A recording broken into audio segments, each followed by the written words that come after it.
Hello students, today we have Zane Purlaura from 𝐷𝐷𝐷𝐿 Technical University. You all know that we are an authorized partner with 𝐷𝐷𝐷𝐿 Technical University for many years now, and today we have an opportunity to talk to Zane about some very practical questions which we are getting from a lot of students about studying in Latvia and 𝐷𝐷𝐷𝐿 Tech University. Zane, thank you for joining me for this session. Thank you, Defender.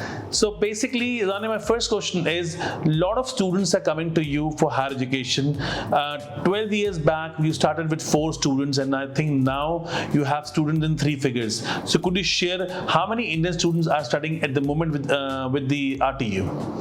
At the moment, we have about 1,200 Indian students studying with us in various different study programs, because we offer more than 60 different programs at the bachelor, master and doctoral level, so students do have lots to choose from. Great. So students, when they come for bachelor degrees, average tuition fee right now in 2023 September intake, what is the average we're talking about? For bachelors, that would be around 3,000 euros, which is a bit less than 3 lakh rupees.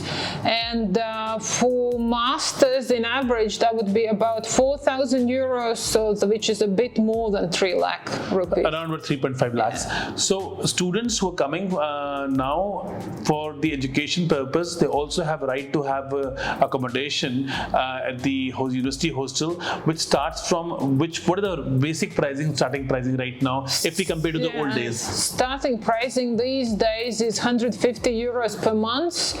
Have to mention the accommodation gets booked out pretty quick, so if you do consider to study, then you would need to apply well in advance. But there are lots of private residentials which you can rent in the city, and the pricing would be pretty much the same per month. Students, you have heard it very clearly that 𝐷𝐷𝐷𝐿 Technical University is quite clear about that. If you're coming for higher education, you have to apply for your student hostel as soon as possible, because the university hostels are always limited, and you can otherwise you have to find accommodation outside in the city.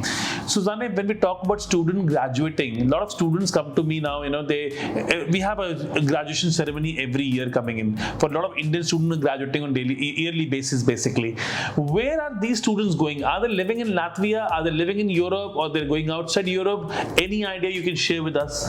Well, the scenarios are very different. Some students do decide to stay back in Latvia. Majority go and start working somewhere in Europe. Some students return back home. Some move elsewhere. They go to US, go to Canada. So very, very different scenarios are there. When we talk about master degree and PhD degree students can work full-time, job opportunities 5-7 years back and now, how do you see a change? There's a massive change, Depender. Like 7 years back, the labor market wasn't really prepared for the international students, but these days pretty much every student who wants to be employed, they do find a place where to work. Right. Students who are living in Latvia, they are some students who don't want to leave Latvia after the education. They get 9 months of job seeker visa also to stay back and search for a job for masters and PhD students. Do you see a trend changing in students who don't want to leave Latvia? They are getting jobs in Latvia as compared to other EU countries? Well, in the different sectors, I would see that there is a change, but it's very hard to say. I actually don't have the data to back my story just yet. Okay.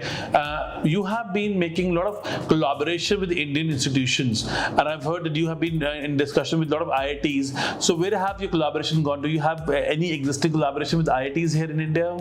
Yeah, we do. We do have 4 agreements at the moment. We have agreement with IIT Delhi, we have Madras, we have Roorkee, and we have Bombay. Great. So students, if you are passing your education this year at the bachelor's level or a class 12th examination, you're looking to study in India or abroad at affordable price, Riga Tech University offer you a lot of high quality program at very affordable tuition fee. So as Zane just mentioned you that students can come and study at 3 lakh rupees tuition fee. This is a tuition fee which you'll see in many private universities also in India. Coming to the next thing, security and of the students. A lot of female students have concern about going to different cities in different countries. How safe is Latvia for Indian women? Well, Latvia, Riga, which is the capital of Latvia, was ranked the safest capital city in whole of the Europe. And I must say, like, I work with the international students for my past 20 years. And at the moment at the RTU, we housed 4,500 international students, and we haven't had any cases that students experienced any acts of violence or anything like that. So I would say Riga is a very safe city. Thank you, Zane. Before we close the session, do you would like to give any message to our students for this September 2023 intake?